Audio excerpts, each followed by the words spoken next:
دوستو، میں نے اپنی زندگی میں بہت سی پرانی عمارتیں دیکھی ہیں، پرانے قبرستانوں کی خاک چھانی ہے اور سینکڑوں سال پرانی کہانیوں کو اپنی آنکھوں سے محسوس کیا ہے۔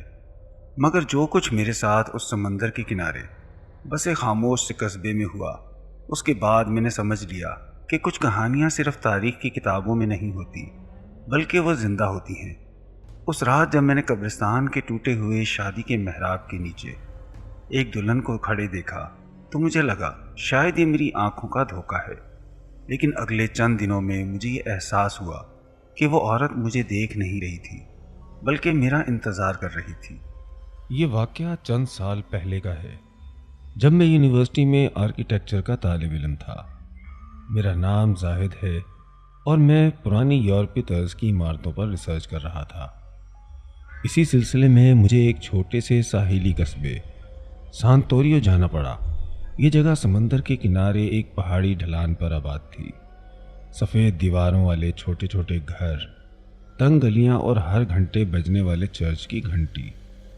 دن کے وقت یہ قصبہ کسی خوبصورت پینٹنگ جیسا لگتا تھا، مگر شام ہوتے ہی یہاں کا ماحول بدل جاتا تھا۔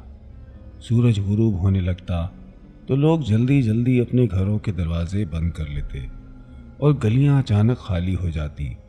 صرف سمندر سے آنے والی ٹھنڈی ہوا اور دور کہیں چرچ کی گھنٹی کی آواز سنائی دیتی تھی۔ میں ایک پرانے گیسٹ ہاؤس میں ٹھہرا ہوا تھا، جس کا مالک ایک بوڑھا آدمی دانیال تھا۔ وہ زیادہ باتیں نہیں کرتا تھا، بس ہر صبح میرے دروازے کے باہر چائے رکھ دیتا اور خاموشی سے واپس چلا جاتا۔ میری تحقیق کا زیادہ تر حصہ 100 سال پرانے چرچ اور اس کے ساتھ لگے قبرستان کے بارے میں تھا۔ ایک شام میں تصویریں لینے کے لیے وہاں گیا۔ سورج ڈوبنے والا تھا اور قبرستان کے اندر عجیب سی خاموشی پھیلی ہوئی تھی۔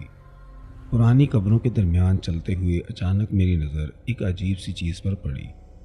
وہاں ایک ٹوٹا ہوا شادی کا محراب کھڑا تھا، جیسے کسی زمانے میں وہاں شادی کا اسٹیج بنایا گیا ہو۔ اس پر سوکھے ہوئے پھول لٹک رہے تھے اور نیچے کی مٹی باقی جگہ سے کہیں زیادہ سیاہ نظر آ رہی تھی۔ مجھے یہ بات عجیب تو لگی، لیکن میں نے زیادہ توجہ نہیں دی اور واپس گیسٹ ہاؤس آ گیا۔ اس رات جب میں اپنے کمرے میں بیٹھ کر نوٹس لکھ رہا تھا تو اچانک مجھے باہر سے ہلکے قدموں کی آواز سنائی دی، جیسے کوئی آہستہ آہستہ پتھریلی گلی میں چل رہا ہو۔ میں نے کھڑکی سے باہر جھانکا تو گلی بالکل خالی تھی، لیکن گلی کے موڑ پر مجھے ایک سفید سا سایہ نظر آیا، جیسے کوئی عورت لمبا سفید لباس پہنے کھڑی ہو۔ میں نے دوبارہ غور سے دیکھا، مگر اگلے ہی لمحے وہ سایہ غائب ہو چکا تھا۔ میں نے خود کو سمجھایا کہ شاید کوئی سیاہ ہوگا، لیکن اگلی رات پھر ویسی ہی آواز آئی۔ اس بار میں نے کھڑکی کھولی تو ٹھنڈی ہوا کا ایک تیز جھونکا اندر آیا۔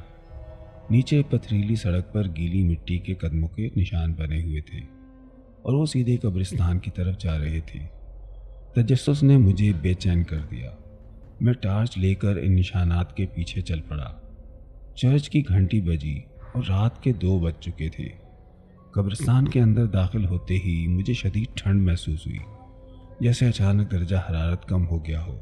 میں آہستہ آہستہ قبروں کے درمیان سے گزرتا ہوا اس ٹوٹے ہوئے محراب تک پہنچ گیا، اور تب میں نے اسے دیکھا۔ محراب کے نیچے ایک عورت کھڑی تھی۔ اس نے پرانا سا سفید عروسی لباس پہنا ہوا تھا اور اس کے سر پر لمبا گھونگھٹ تھا۔ وہ بالکل ساکت کھڑی تھی، جیسے کسی کا انتظار کر رہی ہو۔ میرا دل زور زور سے دھڑکنے لگا۔ میں نے ہمت کر کے ایک قدم آگے بڑھایا۔ ہوا اچانک رک سی گئی تھی۔ وہ عورت آہستہ آہستہ میری طرف مڑی۔ اس کا گھونگھٹ تھوڑا سا ہٹا اور جو چہرہ میں نے دیکھا وہ آج تک نہیں بھول سکا۔ اس کا چہرہ برف کی طرح سفید تھا، آنکھیں خالی اور خوفناک، اور گالوں پر سوکھے ہوئے خون کے دھبے تھے۔ سب سے خوفناک بات یہ تھی کہ اس کے پاؤں زمین کو چھو ہی نہیں رہے تھے۔ میں خوف سے ساکت ہو گیا اور اچانک ایک تیز ہوا چلی اور وہ عورت دھند کی طرح غائب ہو گئی۔ میں پوری رات نہیں سو سکا۔ صبح ہوتے ہی میں نے گیسٹ ہاؤس کے مالک دانیال کو سب کچھ بتایا۔ وہ پہلے تو خاموش رہا، لیکن جیسے ہی میں نے اس شادی کے محراب کا ذکر کیا، اس کا چہرہ زرد پڑ گیا۔ پھر اس نے آہستہ سے آواز میں کہا، تم نے اسے دیکھ لیا ہے۔ اس نے مجھے ایک پرانی کہانی سنائی۔